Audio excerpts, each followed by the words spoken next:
And one of the things during this little song that we sang, some of you are not familiar with the words. I noticed, because you weren't singing the words. Here's a hint. When you're a guest speaker, if you sing Jai Radhava and you see people not singing, you put 2 and 2 together and come up with 4, right? There's some newer people here that really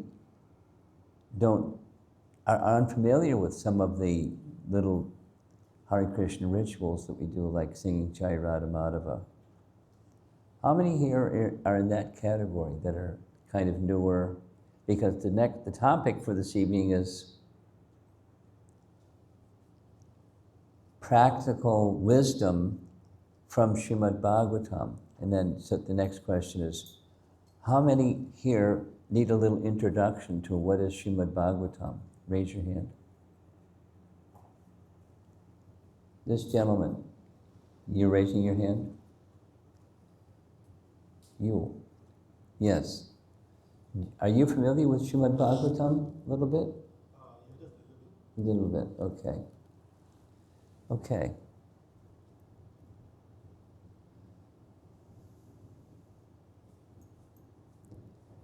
It's nice to be able to have newer people here feel included. So let's go back a little bit, besides, the topic for this evening. Like, what's Srimad Bhagavatam? And what's this nice big book anyways, and practical wisdom from it?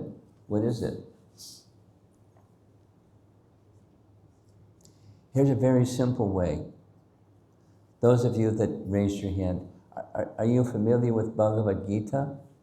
Yes. So, okay, but for those of you that raised your hand are not familiar. So, very simple terms, Bhagavad Gita is the undergraduate study. You want me to, the microphone goes closer, okay? The undergraduate study and the graduate study. Like, there's undergraduate at university, there's graduate, there's postgraduate, and there's postdoc. So, undergraduate, graduate study. Srimad Bhagavatam is Bhagavad Gita explained more comprehensively.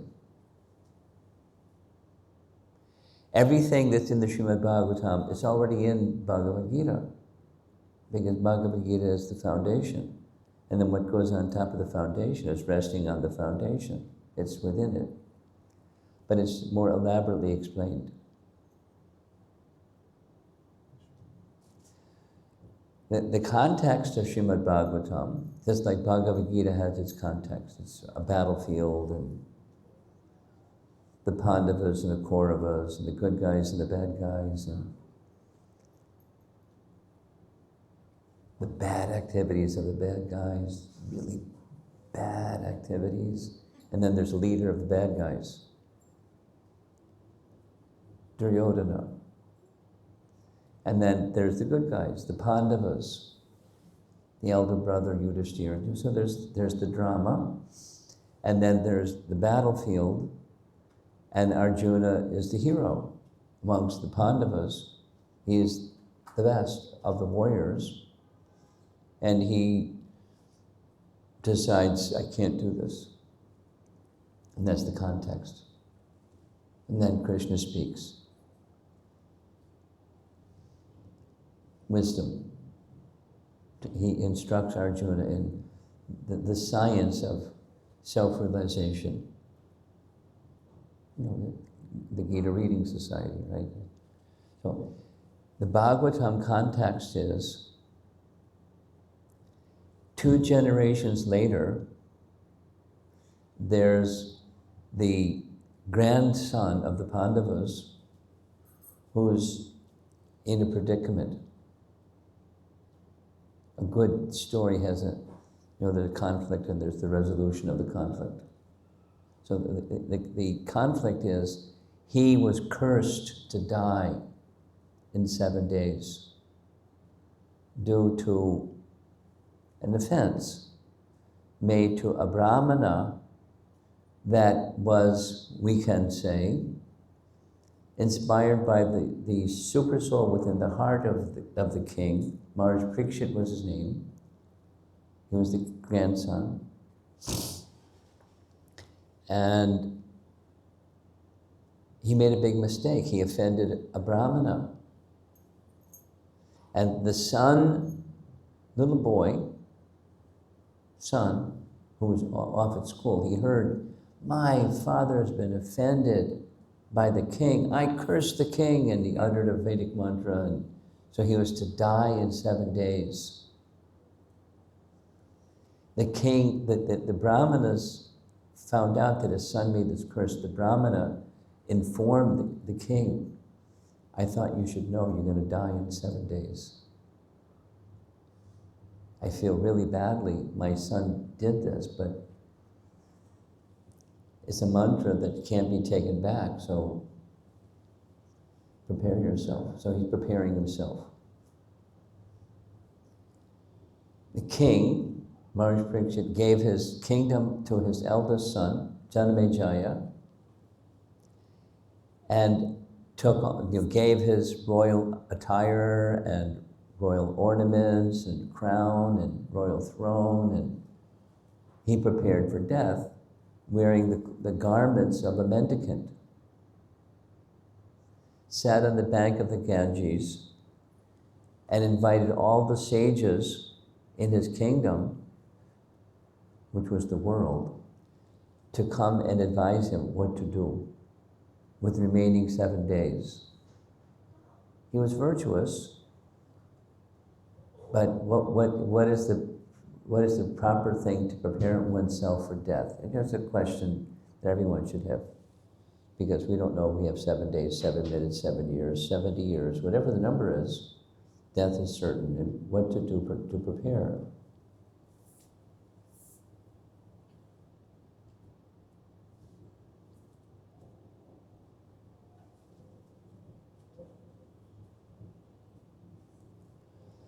So it's a question for everybody. And it's the question asked by Maharaj Parikshit. And in that assembly of great sages, one young looking, as if he was just 16, in this assembly of very aged sages came Shukadev Goswami. And everyone stood to recognize his presence and gave him the seat of honor, asked Shukadev Goswami to answer his questions. What to do at the time of death. And then in 7 days, there's details, but at the end of those 7 days, this means of death of the king took place. And he died. But the king his mind was fixed at the end of that 7 days, hearing from Shukadev. His mind was fixed on the purpose of life and who he was, and his mind was fixed on Krishna. Fixed. And his body was finished, and his soul went to Krishna, because that's what happens when the consciousness of the soul is fixed on Krishna. So in that assembly of great sages, viewing the departure of Maharaj Parikshit, hearing the words of Shukadev Goswami, the young 16-year-old boy, or looking like 16,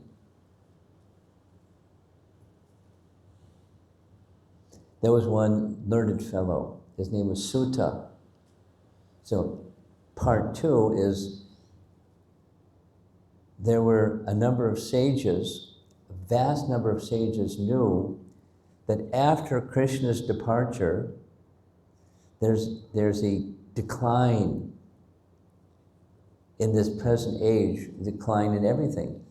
Compassion, virtue, duration of life, bodily strength, memory, everything becomes deteriorated quickly. And that age has begun.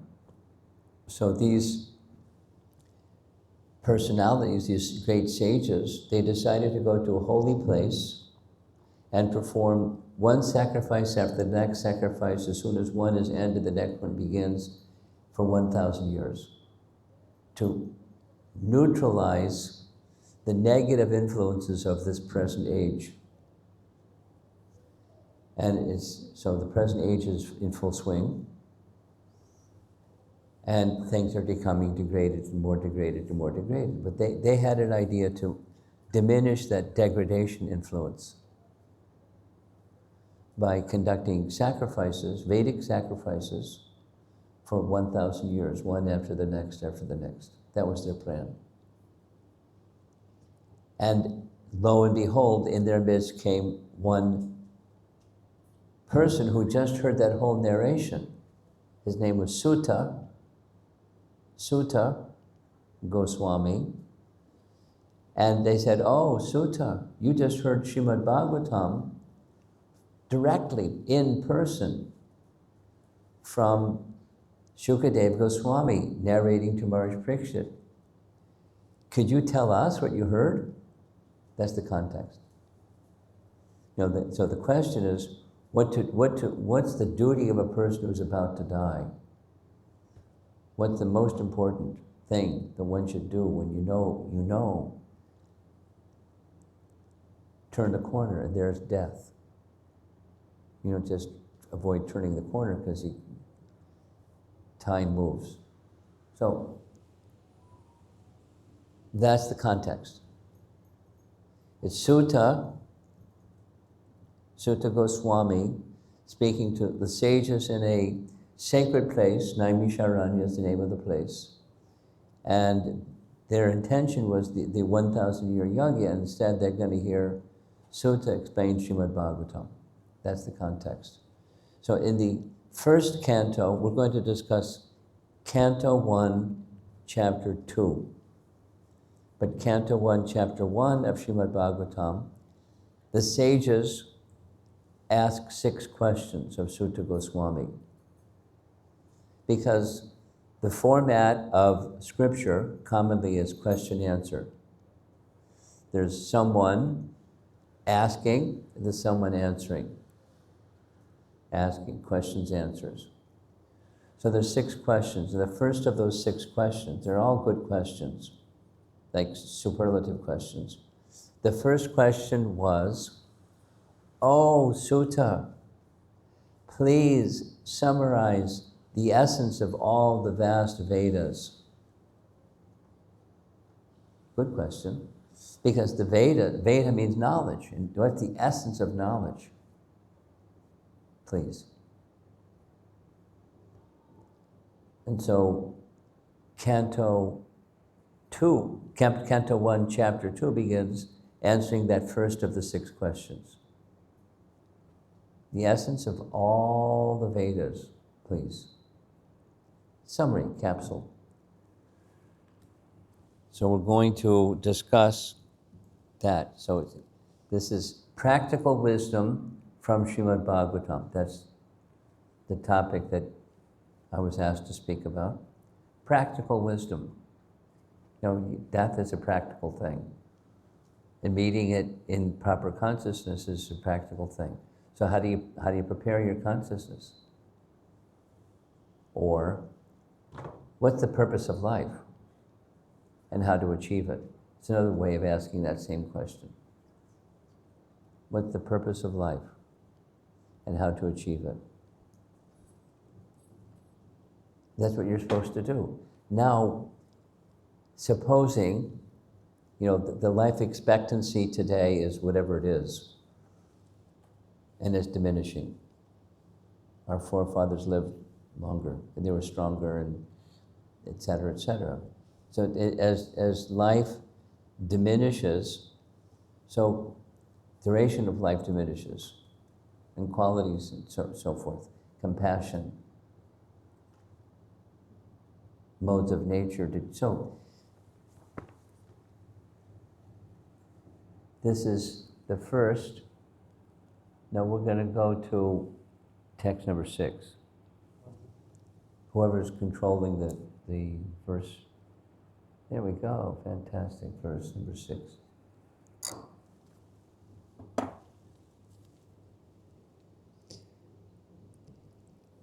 The supreme occupation or dharma for all humanity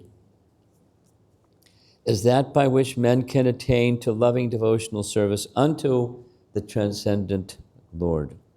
Such devotional service must be unmotivated, and uninterrupted to completely satisfy the self. So that's packed. We could spend multiple classes just discussing this one, but the plan is to go a little bit kind of overview, or a little 35,000 feet instead of just take off.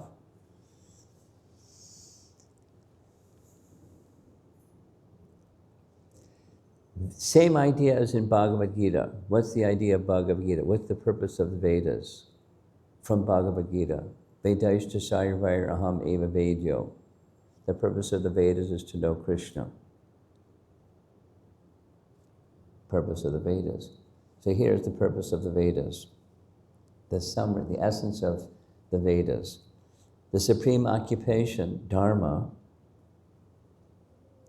for all humanity, that's everybody, at least in human form of life, all nations and cultures and languages and flags and this and that. The supreme occupation is that by which one can attain loving devotional service unto the transcendent Lord. So it's the medium of understanding. The purpose of the Vedas is to know Krishna, and the medium for knowing Krishna is devotional service. Hey, guess what? It's the same answer. The language is different, but the message is the same message. Attain devotional service unto the Supreme Lord. So there's details, but that's the essence of the Vedic teaching. Come to know Krishna through the medium of devotional service. Such devotional service must be unmotivated and uninterrupted to completely satisfy the self. So the Sanskrit is hetu. There's no material cause. You can't just like be pious, be pious, be pious, and you pile up piety, piety, and piety, and the bell rings. Now you've come to devotional service. Devotional service isn't the fruit of piety. One is in the material category, the other is in the spiritual category. You can't add up enough material to get spiritual.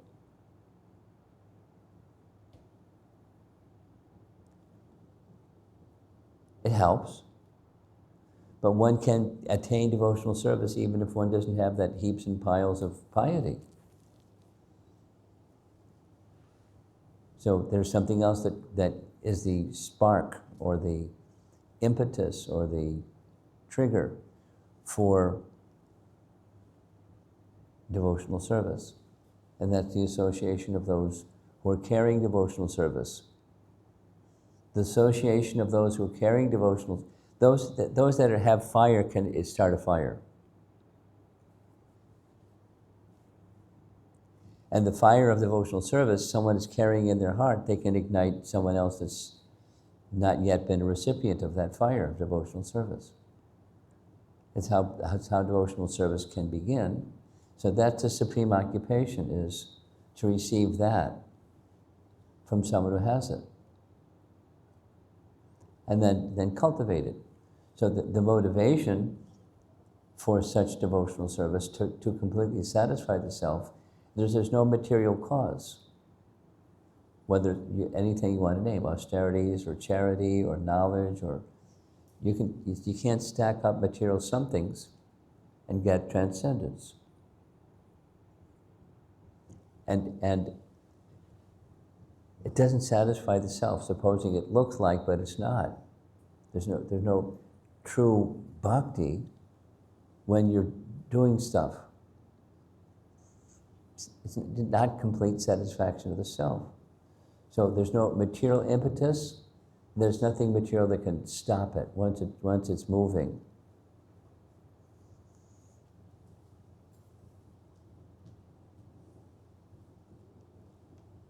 It's not possible. There's no something material that can stop devotional service. Nothing material that can start devotional service, because it's on another platform. It's on a spiritual platform. Devotional service, that by which one can know the personality of Godhead, is not on this material platform. There's nothing material that can start it, nothing material that can stop it. Now, in the purport, much of the purport is dedicated to explaining dharma. Dharma conventionally is taken to mean duty. I perform my duty. I'm a family man, so I'm very dedicated to my family. I'm a countryman. I'm very dedicated to my country. It's my duty. I salute to the flag, and I'm loyal to the country from which I've come. And then then there's further subdivisions. My community. I'm from the this or that or the other or the other or the other community. I'm very loyal and dutiful to my community. So there are different circles, but often those circles are not concentric because they don't have the same center. So real duty doesn't just mean you put Krishna in the center, but with the Krishna is to be pleased is the purpose. That's when there's no material cause and there's no material impediment that can check it. In another section of the Bhagavatam, it comes later in this first canto, Queen Kunti's prayers, she speaks of the flow of the Ganges. Now the Ganges is not just a nice river. It's a nice river, but it's not just it. And one of the features of the Ganges River is try to stop the flow of the Ganges River. Put your hand out, or can you stop the flow of the Ganges River? Build a dam. The dam will get washed away by the flow of the Ganges River. You can't stop the flow of the Ganges. So Queen Kunti prays, as the Ganges flows inexorably toward the sea, let my mind go towards you. Queen Kunti, the mother of the Pandavas. That's devotional service. Nothing material can start it, nothing material can stop it. Nothing material can stop it. She and many of the other great devotees, they had their impediments, but those impediments couldn't stop devotional service. Devotional service overcame the obstacles. So again, the topic that I'm asked to speak about is practical wisdom from the Srimad Bhagavatam. So this is practical. It's like life's mission. Can't get more practical than that. Text number 7. Now again, this word dharma is used as the very first word in the Sanskrit. So occupational activities, or dharma, one's duty, a man performs according to his own position, are only so much useless labor if they do not provoke attraction for the message of the personality of Godhead. So a practical wisdom is, whatever you do, whatever your profession, whatever your status as a student, or a young married person, or an older person, or whatever, there's something that you do, there's some duty that you do, and while doing that duty, an essential element imperatively must be an attraction for the topics of Krishna. Because then, so now focus is going to go or shift to the importance of hearing the topics of Krishna as practical wisdom from Bhagavad Gita, from Srimad Bhagavatam. hearing topics of Krishna with attraction.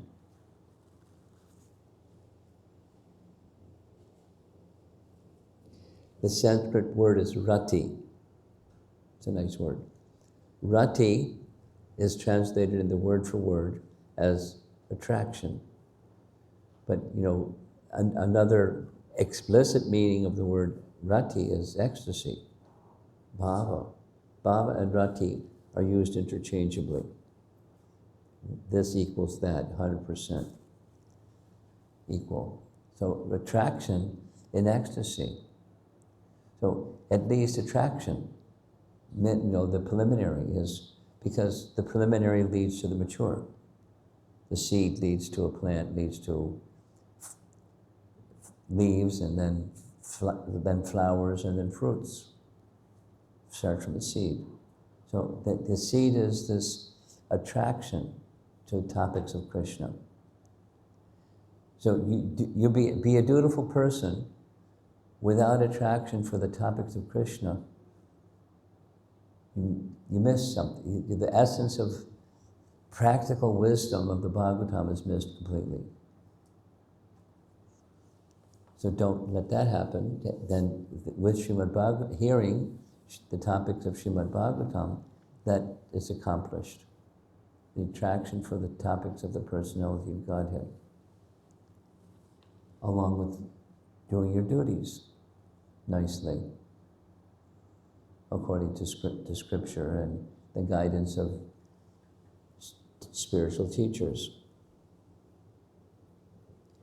And then what's the purpose of that occupation? Here we are, text number 9. All occupational engagements, dharma, are certainly meant for ultimate liberation. That's a little word, ultimate liberation, a little adjective. What's ultimate liberation? We'll come back.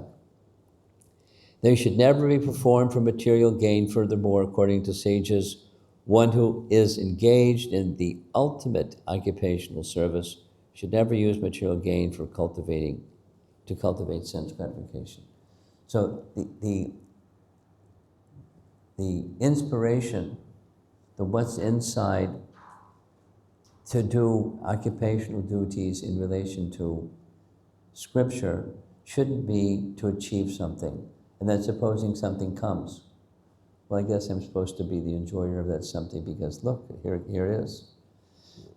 Supposing some fame or some recognition, some honor, some position, some money, something worldly. Never perform occupational duties to get those things, and when those things come, never deploy them in sense gratification. If you don't deploy them in sense gratification, to what end are they deployed? Well, devotion to Krishna. So again, Bhagavad Gita. What's the comparison in Bhagavad Gita? One of the comparisons in Bhagavad Gita is karma yoga. You're entitled to perform your prescribed duty, but you're not entitled to the fruits of your prescribed duty. So you do your prescribed duty, and some fruit will come. Some fruit will come. I guess I'm supposed to enjoy it. That's why I did it to begin with, to get a fruit. And the fruit came, so let me be the enjoyer of no.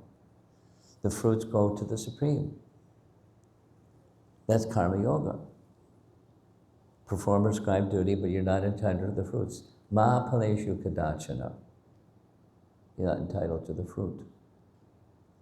Karman evik adhikaraste ma paleshu kadachana. So this is the same idea, but stated differently. Your occupational duties already must include attraction for the topics of the personality of Godhead. And then ultimate liberation should be the target. So what's that ultimate liberation? The ultimate liberation, there's a worldly sense and there's a non-worldly sense. The worldly sense is I get release from the bondage of material existence, negation of material existence. nirvana.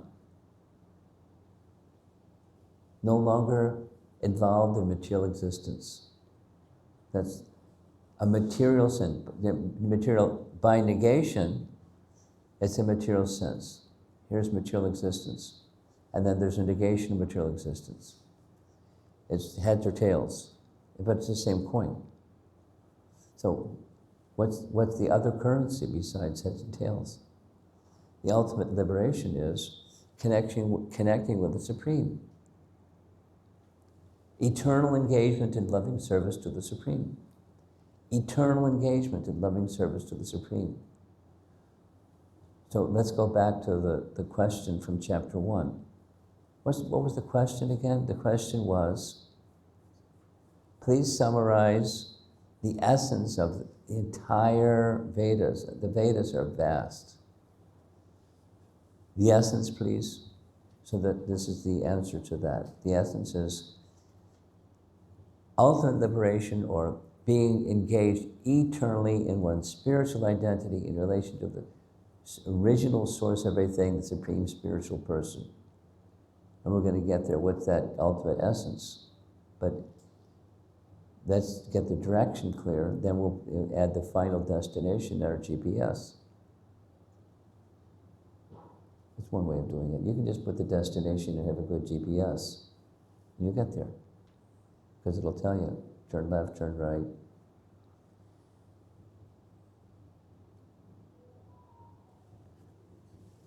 But we're getting a gradual moving the lens of the magnifying glass closer and closer to what that destination is. But it's ultimate liberation. Not just cessation of material existence, but awakening our original spiritual existence. Text 11. We're just going to have 2 more texts and that's it. Learned transcendentalists who know the absolute truth call this non-dual substance Brahman, Paramatma, and Bhagavan. So now we have the lens has become very focused. At least there are 3 aspects of what beyond material existence is. Cessation of material existence has 3 features: Brahman, Paramatma, and Bhagavan. Now all of these are concepts that books are written on, so what to speak of cover it in 5 minutes. But just covering the practical wisdom from Srimad Bhagavatam, direct your life towards the transcendence. And then transcendence has different features: Brahman, Paramatma, and Bhagavan. Brahman, Paramatma, Bhagavan. Brahman means the effulgence, just like the sun. The sun has effulgence, but that's an aspect. The effulgence is an aspect of the sun. It's not the entirety of the sun.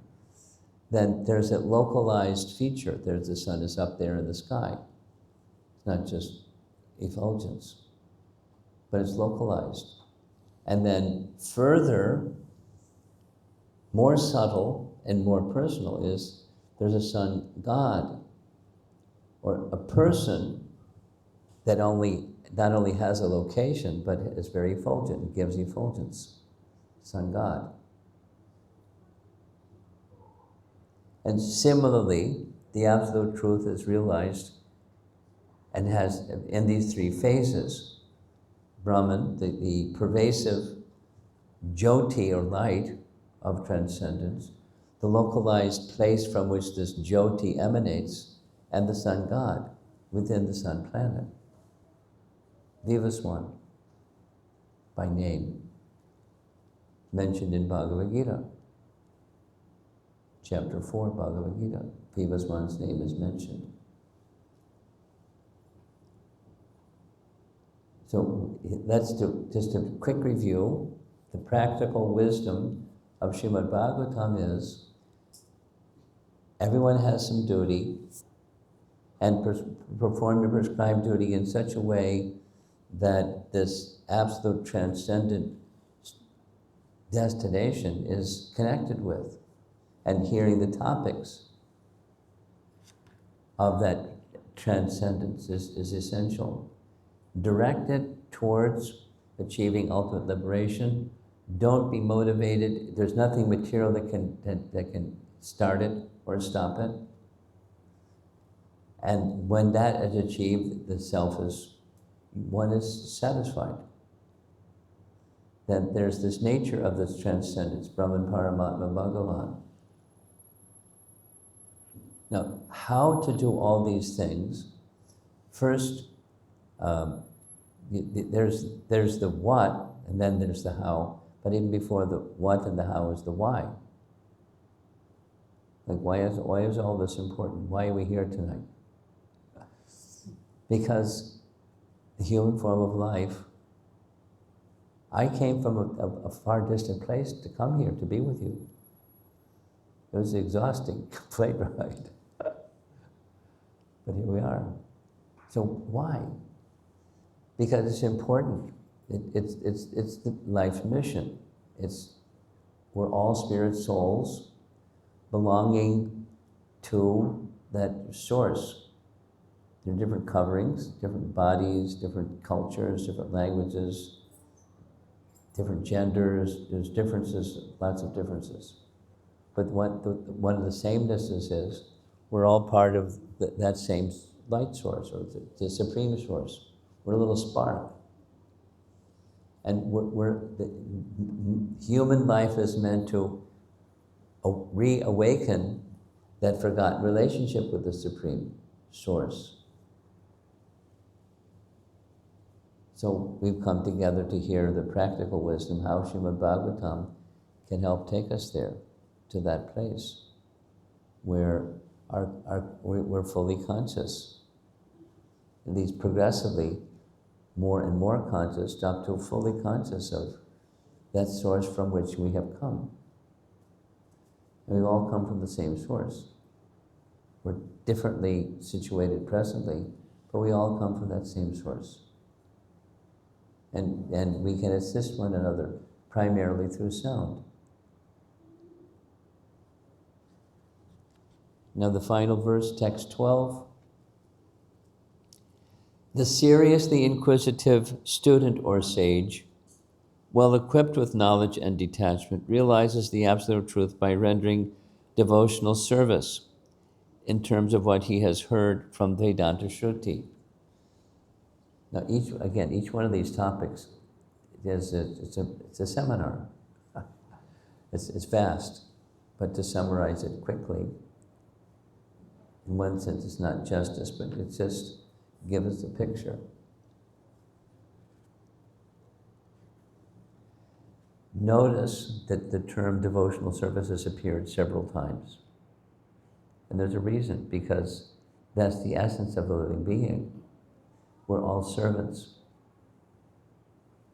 If we don't have the consciousness of serving the Supreme, we're serving something else or someone else.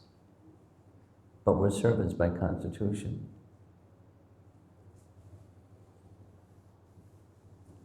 And if someone doesn't have their spouse and their children to serve, then they'll get a pet, a dog or a cat, or they serve the dog and the cat. I don't know how prevalent that is here, but it's becoming very prevalent in the West. People have dogs. And one of the things they do every morning, because they're supposed to walk for good health, so they walk their dog. And while the dog is passing water or urine or stool, then they stand there and hold the leash. They're serving their dog. And it's so forth and so on and so on. We're servants. But it's not like, if you don't have God as, it's not something to be ashamed of, it's something that's of the soul. We're servants. And that's our position. And the servants of the Supreme, that's our position. And if you don't have the service to the Supreme, you're going to serve someone, something else. Then how to do those things that are natural for us while serving the Supreme? That's called varnashram. You have your duties, in relation to Vishnu, in relation to Vishnu. So you serve your family, you serve your boss in the workplace, and you serve this and that and the other. In relation to Vishnu, service to Vishnu.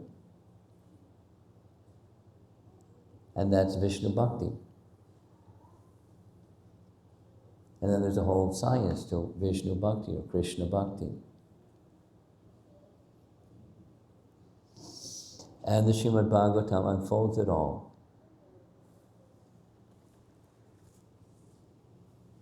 With that rendering of devotional service, two things come, minimally. Knowledge and detachment. Hearing, hearing, hearing, it nourishes bhakti. But it also nourishes knowledge. And when you have knowledge, then there's detachment from the temporary. Detachment is something that's very important in advancing in spiritual life. Detachment doesn't mean I don't care. Detachment means I'm not attached. I care. But there's a supreme controller that sanctions. And if the sanction goes this way, there's not attachment. The sanction goes that way, there's not attachment. Because there is something I am attached to, that's the supreme. Same as Bhagavad Gita, chapter 5. What is called renunciation is the same as yoga, or linking oneself with the Supreme, chapter 5. Yoga, link yourself with the Supreme, and then there's detachment, or renunciation, or vairagya, because of attachment to the Supreme. And then so the practical lesson of Srimad Bhagavatam is the practical lesson of the Bhagavatam, of the Bhagavad Gita, just further explained. So take your pick, or do both. You can start with Bhagavad Gita, become learned in Bhagavad Gita, proficient in Bhagavad Gita, and then move on to the Bhagavatam. Or you can read both.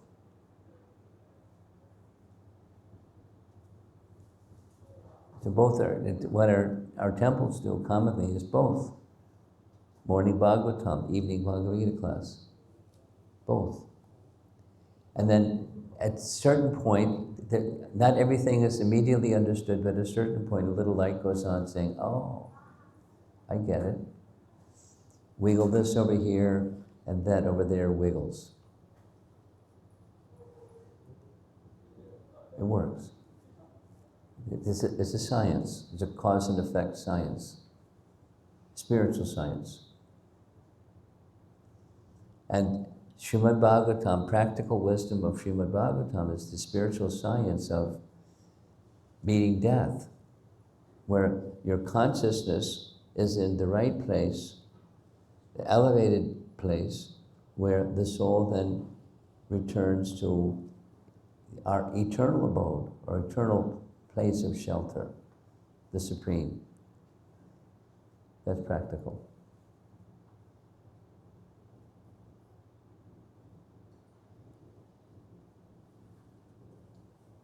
Okay.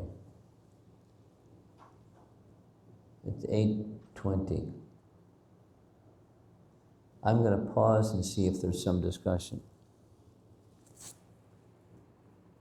Now this topic is a vast topic. It's a wonderful topic, but so just skimming as we just did may invite you or encourage you to go back to the text, read the text and the purport, and explore more deeply, and so forth. So hopefully that will happen. Impetus to go more deeply. Any discussion? Yes? Thank you for the class. Go ahead. Yeah, so my question is that although we do have knowledge, We do have what? So when we hear, we get the knowledge. When you hear, you get knowledge, yes. Then proportionate detachment doesn't arise in the heart, even though we have heard and we actually know. Okay. Supposing I'm hearing, but I remain attached. So it looks to me like the hearing doesn't result in detachment. Yes. So, how to explain that? Could you explain that, please? That's your question. Yeah. How do we naturally detach? Like for example, Microphone. For example, in this verse, it says that the knowledge and detachment to realize that. Yes, I got it. So we got the knowledge. We got the knowledge, but It's superficial. It hasn't gone in. You can get an A in an exam and do nonsense. So I think I'm comparing the nonsense to not But- being detached. Yeah. Not being detached. Yeah, I understand what your question is, but but my answer to your question is, it's cosmetic. The knowing is a cosmetic kind. It's external. It's not so. Knowing is more than check the box or get A in your exam because I know, so I got it right. I got an A in my exam, but I'm attached. The detachment. So a symptom of actual knowledge is detachment. A symptom of light is darkness is dispelled. Isn't it true? The answer is yes. Isn't it true that knowledge is compared to light and ignorance is compared to darkness? And supposing you don't just have an on-off switch, you have a dimmer switch. The more there's light, the darkness is dispelled. A symptom that knowledge has taken effect is darkness is dispelled. There's detachment as a symptom of attachment to the Supreme. Should I say it again? When there's attachment, that's what real knowledge is. So then, one of the seminars at universities is, what is knowledge? Because they're at a university to get knowledge. But guess what? It's not what real knowledge is. It's information, but it's not what knowledge is. And they're not detached. They're attached to this or that or the other thing. You can attach maybe just to the fame and the reputation and whatever else that comes with being a knowledgeable person. And then they become proud. But pride is not the symptom of one who has knowledge. Pride is a symptom of one who is arrogant and attached to the temporary. So that's not what real knowledge is. So what's real knowledge? When real knowledge is there, a symptom of real knowledge is there's detachment. It's a symptom. When the light's on, the darkness is dispelled. So attachment to the Supreme. Attachment to the Supreme. 3 times. Attachment. Yeah. So when there's that attachment, it's like, there's electricity in here. Supposing somebody, the circuit breaker kicked, so there's no more electricity.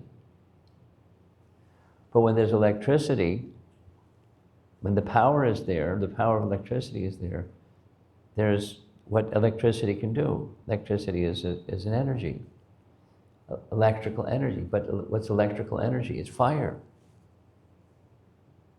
In a certain form, but it's fire. It gives heat and light. That's what fire does. That's what electricity does. So, when there's an actual connection with the Supreme, that's what actual knowledge is, then there's detachment from ignorance, from the temporary. It's still there, you can still see it, but you're not attached to it. When real knowledge is awakened, and real knowledge is the byproduct or fruit of devotional service.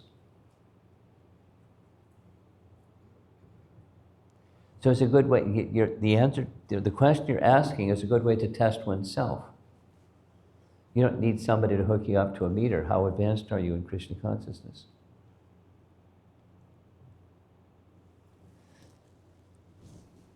Knowledge and detachment. Knowledge isn't just information.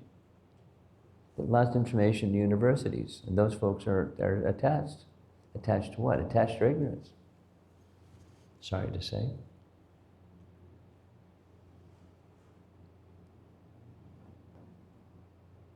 You want to go further? Go ahead. Take the microphone closer to your mouth, though, if you're going to speak more.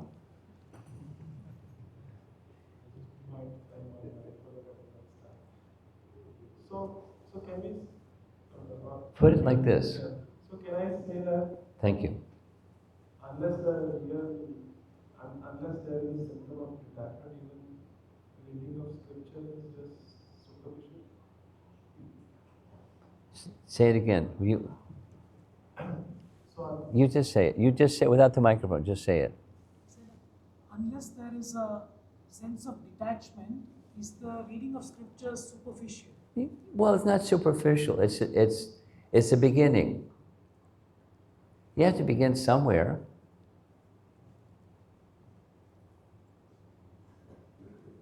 So it's a beginning, not superficial. It's not complete.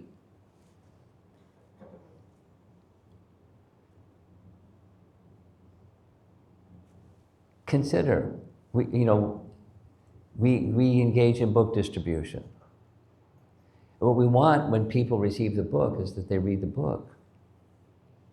And supposing when they read the book, if they read the book that they purchased or gave a donation for, they don't really become detached. They carry on. Is that superficial? It's just beginning. Just to touch the book. So the all good absolute supreme is such that incrementally, little by little by little, there's purification. So it may be little, but it's not complete. Chanting, reading, worshiping, hearing, etc. So rendering some service to a devotee.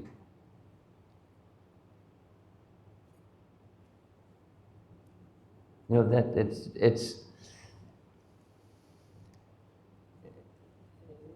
if you become a devotee, please become a devotee. I mean, like the not immature, but the mature kind of devotee. And by that maturity of devotion, somebody does some little service for you. Just like I had a long flight to come from San Francisco to Singapore, really long flight. And in the course of that long flight, there were some flight attendants, and they did this and that and the other little thing. Now they're doing that all day long for so many people, but the fact that there's a devotee that they're rendering this and that and the other little thing, that's dramatic. It's a permanent asset to that individual. They're not thinking that. They're just doing their flight attendant duties. Or, something fell on the ground and somebody picked it up. Here, you dropped this. Oh, thank you. Devotional service. It's just courtesy. That common courtesy. It's devotional service. It's not superficial. So reading it's just a beginning. And then what do? Keep reading. And with this little trying to understand. How many times have persons read Bhagavad Gita and didn't understand it? Honestly, we don't, because it's not because the language is difficult, it's a different lens to look at life. So we don't understand it right away, but it's not superficial. It's just, so read, and then in the association of devotees, try to understand it better.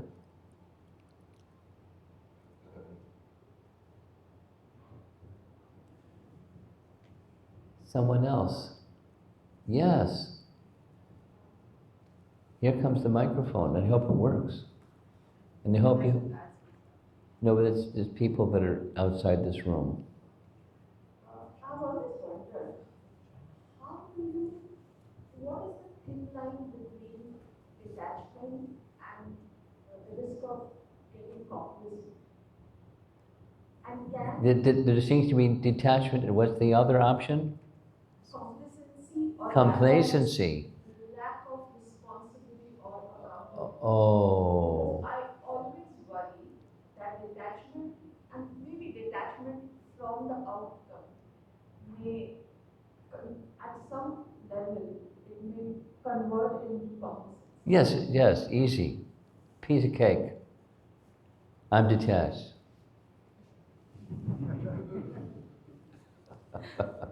So, that's not what real detachment is. We've been discussing this. Real detachment means attachment to the Supreme. When you're attached to the Supreme, you're not complacent. It's go, go, go. But detached from what? Detached from the temporary is all in all. Is it? I'll share something with you because I've been like up to here, I'm over my head in preparing for Sundarakanda. If you're familiar, right? Sundar, for those of you who are not familiar, it's Hanuman is searching for Sita. It's a whole section of the Ramayana. And he goes through different stages. He can't find her, he can't find her. He overcomes obstacles and he can't find her, because it's find Sita. And then he enters into this detachment mode. But it's just a trial. The detachment mode is, how can I go back and tell the others that I couldn't find Sita and I failed and my journey, and maybe I should just stay here and fast till death, but that's no good because I can't attain transcendence by suicide. And there's these verses in Sundarakanda where looks like he's attached to the result of finding Sita. And then he does this, wait a minute. Then there's verses that speak about what attachment to the cause of Ram. I came here for the cause of Ram.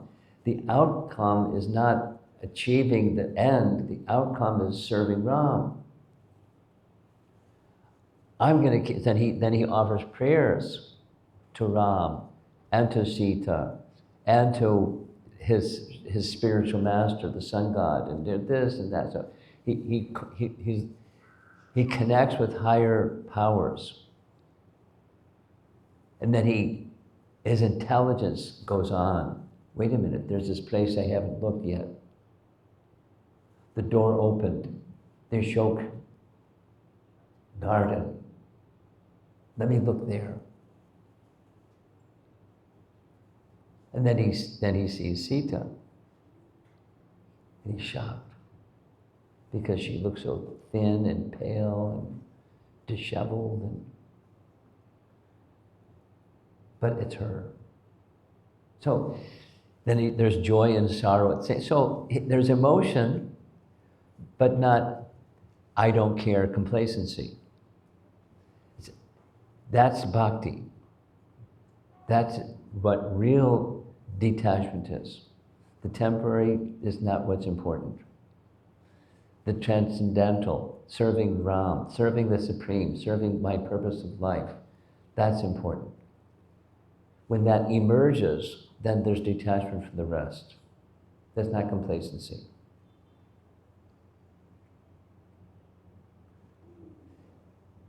But back to your question, is it possible? Yes. Supposing my sense of the purpose is not clear. I haven't put the destination in my GPS. And it's telling me, but the GPS is telling me where I am. You can see the movement, but where's it going? I don't know. Because I haven't put the destination into the GPS. Put the destination and stay focused on what the GPS doesn't forget. So then detachment means to don't forget. What's your mission in life, please? Not just check the box.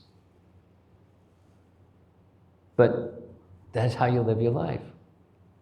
And then there's obstacles. And there's emotion, and there's things that get in the way. Hanuman met lots of obstacles. Ooh.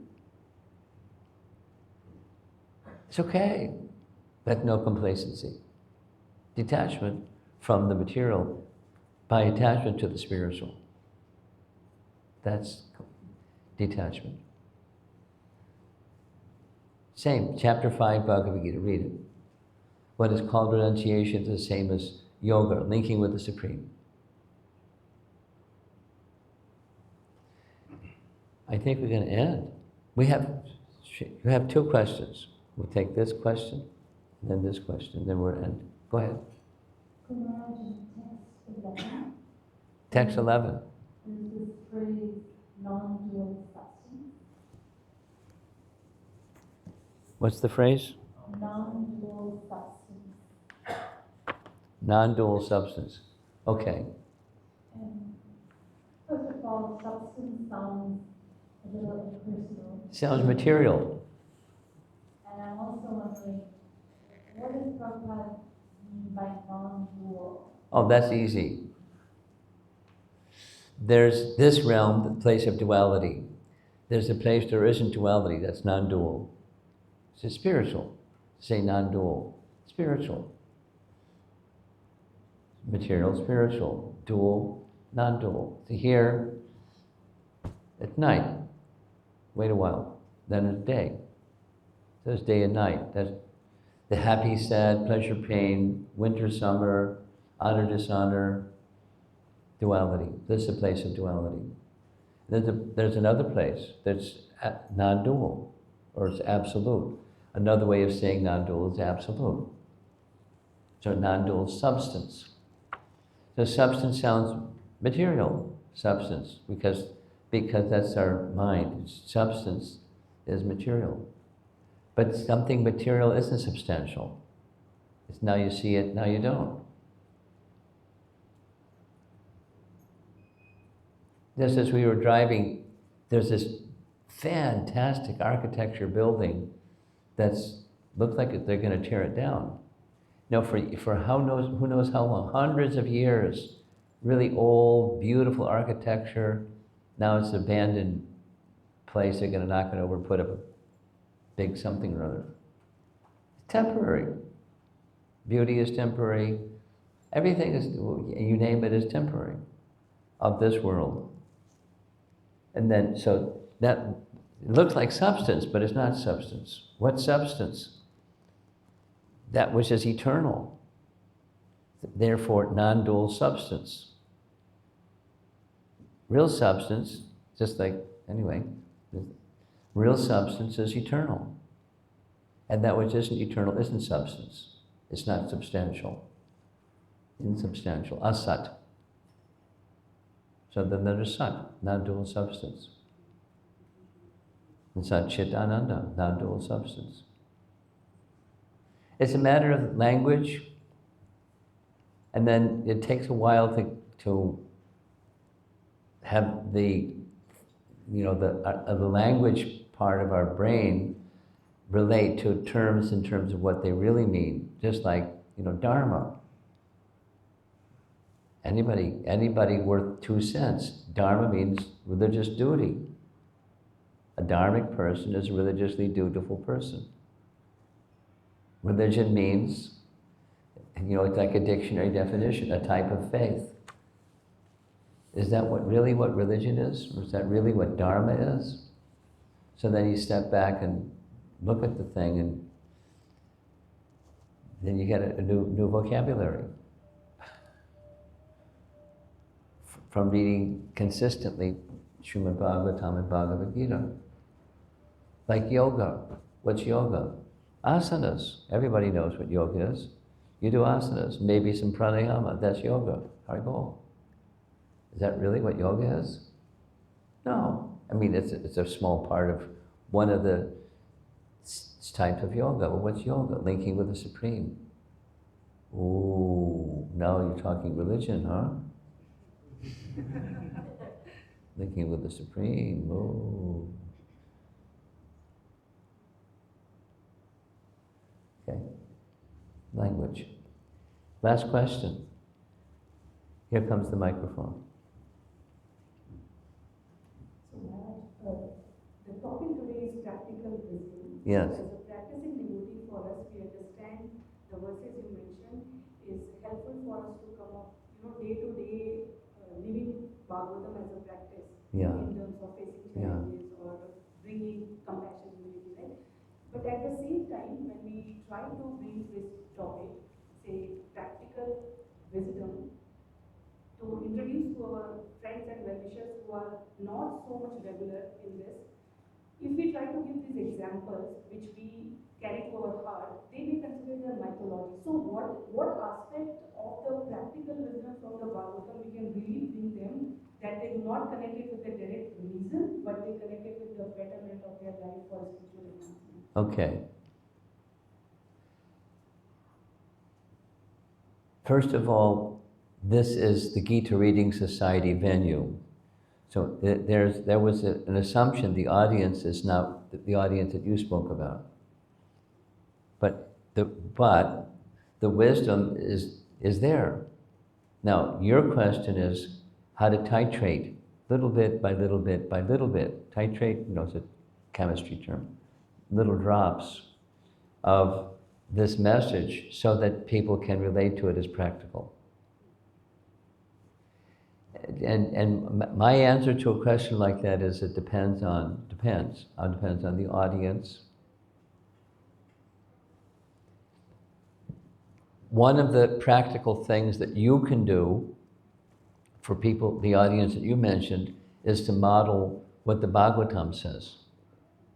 Your achar can speak volumes in comparison to your prachar, your character and conduct. That is to say, supposing some misfortune comes and you remain undisturbed.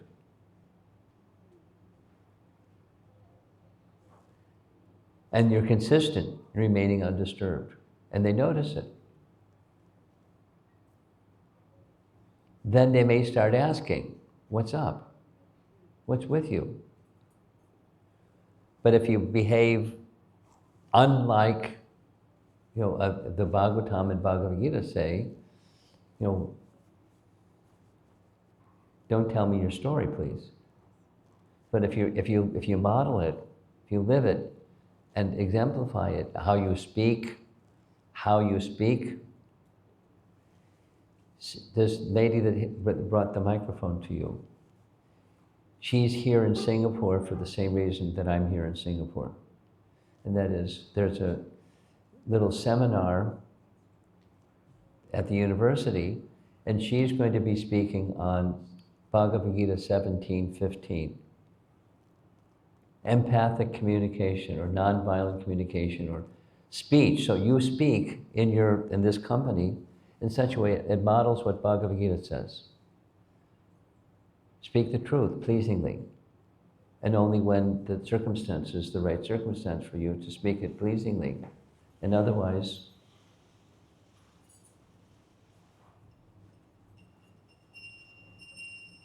behave nicely. And so, in your food choices. And be consistent with your food choices. Not, in a condescending way that they have other food choices and what's wrong with you people, and, not haughty and proud, but Be consistent with your food choices with a smile. So they understand, there's something inside you that you've decided you've become you're making the food choices that you've made.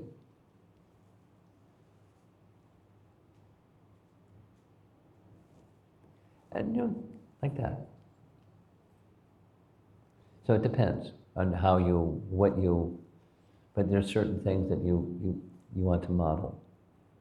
The speech and behavior parts of your life. And then if they want, you can give some introductory something, depending upon what's meaningful to them. Or sit and read with them some passages that you feel would be appropriate for them. And then discuss that which is appropriate for them, if they're interested. And if they're not, you just smile and you be accepting that that's who they are and what they want, the choices that they've made. But model the transcendental one. Depends. Srila Prabhupada ki Jai. Gaur Premanandi. Jai.